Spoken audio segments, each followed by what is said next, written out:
ನಮಸ್ಕಾರ. ಸನಾತನ ವಿಚಾರ ಯೂಟ್ಯೂಬ್ ಚಾನಲ್ಗೆ ಸುಸ್ವಾಗತ.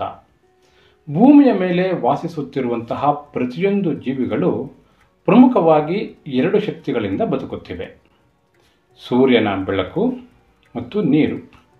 ಸೂರ್ಯನ ಬೆಳಕು ಅಗ್ನಿ ತತ್ವವನ್ನು ಸೂಚಿಸಿದರೆ ನೀರು ಜಲತತ್ವವನ್ನು ಸೂಚಿಸುತ್ತದೆ. ಸೂರ್ಯನ ಬೆಳಕು ಶಕ್ತಿಯನ್ನು ನೀಡಿದರೆ ನೀರು ನಮ್ಮನ್ನು ಪೋಷಿಸುತ್ತದೆ. ಇದನ್ನೇ ಉಷ್ಣ ಮತ್ತು ಶೀತ ಶಕ್ತಿ ಎಂದು ಕರೆಯುತ್ತೇವೆ. ಈ ಎರಡೂ ಶಕ್ತಿಗಳ ಸಮತೋಲನ ಮಾಡುವ ವಿಧಾನಗಳನ್ನು ನೀವು ತಿಳಿದರೆ ನಿಮ್ಮ ಆರೋಗ್ಯ ಖಂಡಿತವಾಗಿಯೂ ಚೆನ್ನಾಗಿರುತ್ತೆ. ಆಯುರ್ವೇದದಲ್ಲಿ ಇದನ್ನು ಪಿತ್ತ ಮತ್ತು ಕಫ ಎಂದು ಕರೆದರೆ, ಸಾಮಾನ್ಯ ಭಾಷೆಯಲ್ಲಿ ಉಷ್ಣ ಮತ್ತು ಶೀತ ಎಂದು ಕರೆಯುತ್ತೇವೆ. ನಮಗೆ ಬರುವಂತಹ ಕಾಯಿಲೆಗಳಲ್ಲಿ ಬಹುಪಾಲು ಈ ಉಷ್ಣ ಮತ್ತು ಶೀತ ಶಕ್ತಿಗಳ ವ್ಯತ್ಯಾಸದಿಂದಲೇ ಉಂಟಾಗುತ್ತವೆ.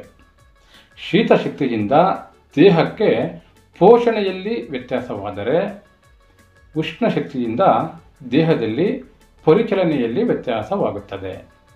ಈ ವ್ಯತ್ಯಾಸಗಳೇ ಕಾಯಿಲೆ ಬರಲು ನಾಂದಿಯಾಗುತ್ತದೆ. ನೋಡಿ, ಈ ಹಗಲು ಎನ್ನುವಂಥದ್ದು ಉಷ್ಣ ಶಕ್ತಿಯನ್ನು ಸೂಚಿಸಿದರೆ, ರಾತ್ರಿ ಎನ್ನುವಂಥದ್ದು ಶೀತ ಶಕ್ತಿಯನ್ನು ಸೂಚಿಸುತ್ತದೆ. ಇದರಿಂದಾಗಿಯೇ ಹಗಲಿನ ಸಮಯದಲ್ಲಿ ಚಟುವಟಿಕೆಯಿಂದ ಇರುತ್ತೇವೆ, ರಾತ್ರಿಯ ಸಮಯದಲ್ಲಿ ವಿಶ್ರಮಿಸುತ್ತಿರುತ್ತೇವೆ.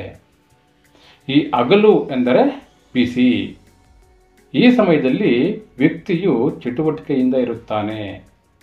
ಎಲ್ಲ ಜೀವರಾಶಿ ಹಗಲಿನ ಸಮಯದಲ್ಲಿ ಕಾರ್ಯನಿರತವಾಗಿರುತ್ತವೆ. ರಾತ್ರಿ ಎಂದರೆ ತಂಪು. ಈ ಸಮಯದಲ್ಲಿ ವ್ಯಕ್ತಿಯು ವಿಶ್ರಮಿಸುತ್ತಿರುತ್ತಾನೆ, ನಿದ್ದೆ ಮಾಡುತ್ತಿರುತ್ತಾನೆ. ಜೀವರಾಶಿ ರಾತ್ರಿಯ ಸಮಯದಲ್ಲಿ ವಿಶ್ರಾಂತಿಯನ್ನು ತೆಗೆದುಕೊಳ್ಳುತ್ತವೆ.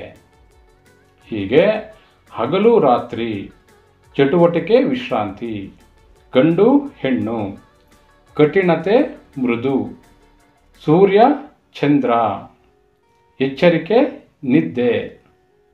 ಅರ್ಥ ಮಾಡ್ಕೊಳ್ಳಿ.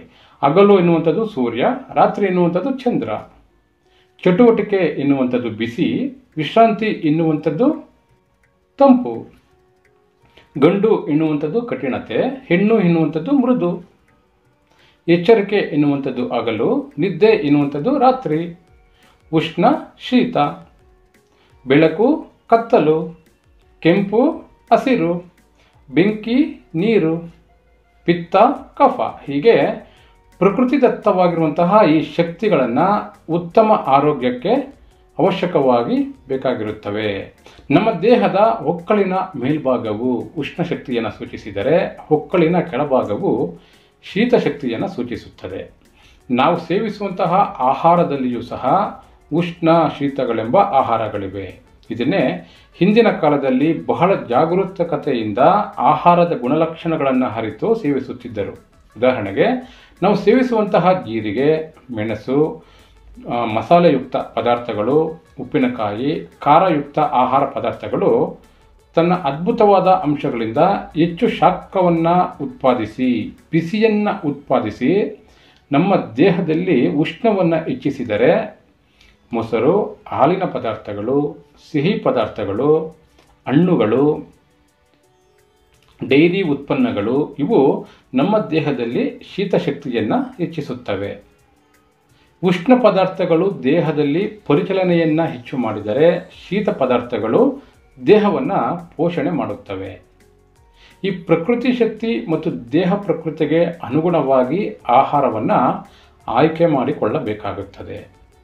ವಾತಾವರಣದಲ್ಲಿ ಹೆಚ್ಚು ಬಿಸಿ ಇದ್ದಾಗ ನಾವು ತಂಪಾಗಿರುವಂತಹ ಅಥವಾ ಶೀತಕ್ಕೆ ಸಂಬಂಧಪಟ್ಟ ಆಹಾರ ಪದಾರ್ಥಗಳನ್ನು ಸೇವಿಸಬೇಕು. ಉದಾಹರಣೆಗೆ, ಬೇಸಿಗೆಯಲ್ಲಿ ನಾವು ಮಜ್ಜಿಗೆ, ಹಣ್ಣಿನ ರಸ ಮುಂತಾದವನ್ನು ಕುಡಿಯುತ್ತೇವೆ.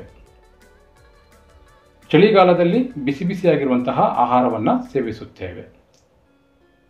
ಈ ಒಂದು ರೀತಿಯ ಒಂದು ತತ್ವವನ್ನು ನಾವು ಫಾಲೋ ಮಾಡೋದ್ರಿಂದ ನಮ್ಮ ಜೀವನದಲ್ಲಿ ಬರುವಂತಹ ಕಾಯಿಲೆಗಳಿಂದ ಮುಕ್ತಿಯನ್ನು ಪಡೆಯಲು ಸಾಧ್ಯವಾಗುತ್ತದೆ. ಆರೋಗ್ಯದ ವಿಚಾರಗಳಿಗೆ ಹಿಂದೆ ನಮ್ಮ ಸನಾತನ ವಿಚಾರ ಯೂಟ್ಯೂಬ್ ಚಾನಲನ್ನು ಬೆಂಬಲಿಸಿ. ಧನ್ಯವಾದಗಳು.